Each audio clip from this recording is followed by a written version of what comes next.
તો આ તરફ એનસીપીમાં ફૂટ બાદ હવે શરદ પવારનું શક્તિ પ્રદર્શન સામે આવ્યું છે। સતારાની રેલીમાં શરદ પવારનો ભાજપ પર હુમલો, તોડફોડ કરવાની ભાજપની આદત છે, શરદ પવાર દ્વારા કહેવામાં આવ્યું। આ ઉપરાંત જાતિ ધર્મના નામે ભાગલા પડાવાઈ રહ્યા છે। શરદ પવારે જાહેર સભા દરમિયાન કહ્યું તો ચૂંટાયેલી સરકારોને તોડવામાં આવી રહી છે, અમે નવી શરૂઆત કરીશું, ફરીથી પાર્ટી બનાવીશું, અનેક વાતો શરદ પવાર દ્વારા કહેવામાં આવી। ગુરુના આશીર્વાદ લઈને શરૂઆત કરી રહ્યો છું, મહારાષ્ટ્રે તેની એકતા દેખાડવી પડશે, શરદ પવારે કહ્યું। આ ઉપરાંત તેમણે કહ્યું કે જાતિવાદી અને રાજનીતિ મહારાષ્ટ્રમાં હવે નહીં ચાલે। તો શરદ પવારે 5 જુલાઈએ મહત્વની બેઠક બોલાવી છે।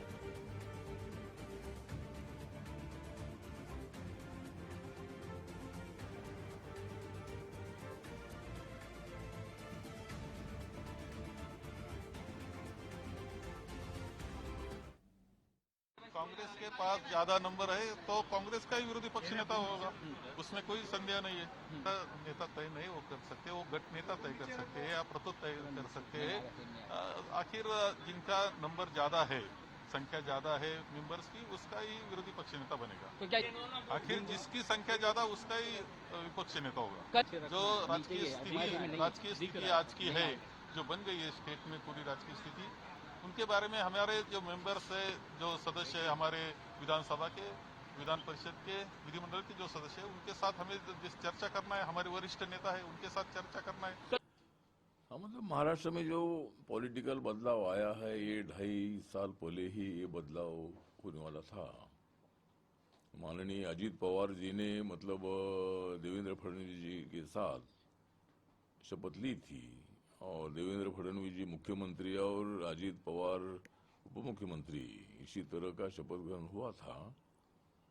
तब अजीत पवार जी ने बोला था कि भाई मेरे साथ 40-41 एमएलए है, लेकिन शायद तब थोड़ा सा वो मैथमेटिक्स नहीं जम पाया और तब से अजीत पवार जी मतलब वहाँ एनसीपी में ऐसे मतलब काम कर रहे थे। जरूर उनको डिप्टी सीएम पद मिला था, लेकिन उनका कहना ये था कि भाई शिवसेना उद्धव ठाकरे के साथ जाने के बजाय बीजेपी के साथ जाने से फायदा है। नरेंद्र मोदी जी अच्छा काम कर रहे हैं, लेकिन माननीय शरद पवार जी ने मतलब उसको स्वीकारा नहीं। मैंने भी बार बार शरद पवार जी को बोला था कि आपका नेतृत्व जो है देश के विकास के लिए है, महाराष्ट्र के विकास के लिए है, और नरेंद्र मोदी जी अगर इतना अच्छा काम कर रहे हैं तो आपने एनडीए के साथ आना चाहिए। महाराष्ट्र में परंपरा कभी नहीं रही इस प्रकार की। महाराष्ट्र के संस्कृति परंपरा राजनीतिक हो या सामाजिक हो कभी रही नहीं। लेकिन आज मैं कैमरे के सामने बोल रहा हूं, महाराष्ट्र का मुख्यमंत्री बदलने जा रहा है। महाराष्ट्र को नया मुख्यमंत्री मिलेगा। एकनाथ शिंदे को हटाया जा रहा है। जो चल रहा है एक केस डिस्क्वालिफिकेशन का, उसमें एकनाथ शिंदे के साथ 16 जो विधायक है वो डिस्क्वालीफाई होने जा रहे हैं। इसलिए ये अजीत पवार जी को भागम भाग में अपने पार्टी में लिया है और अजीत पवार मुख्यमंत्री बनने जा रहे हैं। जैसी करनी वैसी भरनी, कर्म प्रधान विश्व करी राखा, जो जस कीन सो तस फल चाखा। कर्मों का परिणाम है। अब अपोजिशन लगभग महाराष्ट्र में खत्म है। शिवसेना भी गई, एनसीपी भी गई, देश तो मोदी जी के पीछे खड़ा है और बाकी जगह भी अब देखिए क्या होता है। देखिए ये जो गठबंधन है, ये गठबंधन नहीं ठग बंधन है।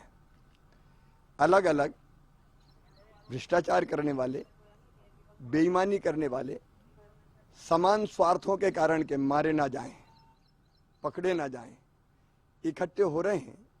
लेकिन जब ऐसा गठबंधन बनता है तो वो बेमेल होता है, वैचारिक नहीं होता, और उसमें से जो अच्छे लोग होते हैं वो बेचैन हो जाते हैं।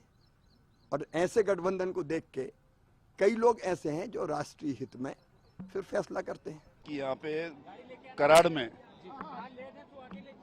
माननीय पवार साहब जी के गुरु स्वर्गीय यशवंतराव चव्हाण यहाँ पे उनके समाधि पे आके पवार साहब ने उनका आशीर्वाद लेके पार्टी को बढ़ाने के लिए उन्होंने शुरुआत आज से की है।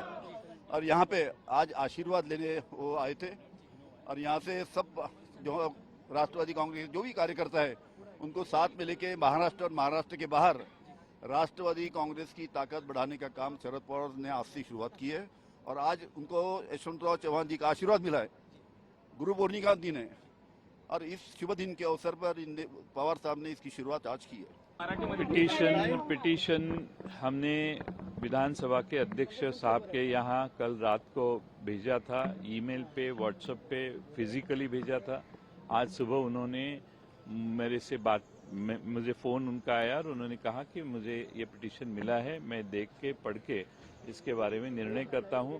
हमने उनको विनती की है कि वो जल्द से जल्द हमें हियरिंग का मौका दे। पवार साहब सातारा गए हैं, कल जो शपथ ले रहे थे, शपथ विधि में मौजूद थे, उसमें से काफी लोग एमएलए पवार साहब को मिलने को भी गए हैं। इसीलिए हम किसी को हमारे साथ कितने लोग हैं ये हम समझते हैं 53-9 ये हमारे साथ है। हमें किसी पे अन्याय नहीं करना चाहिए और हम उनको पूरा मौका देंगे वापस आने का। लेकिन साथ साथ में जो नहीं आते हैं, जो पार्टी की लाइन छोड़ के जाते हैं, उनके ऊपर आवश्यक जो कानूनी कार्रवाई है वो हम इवेंचुअली करेंगे।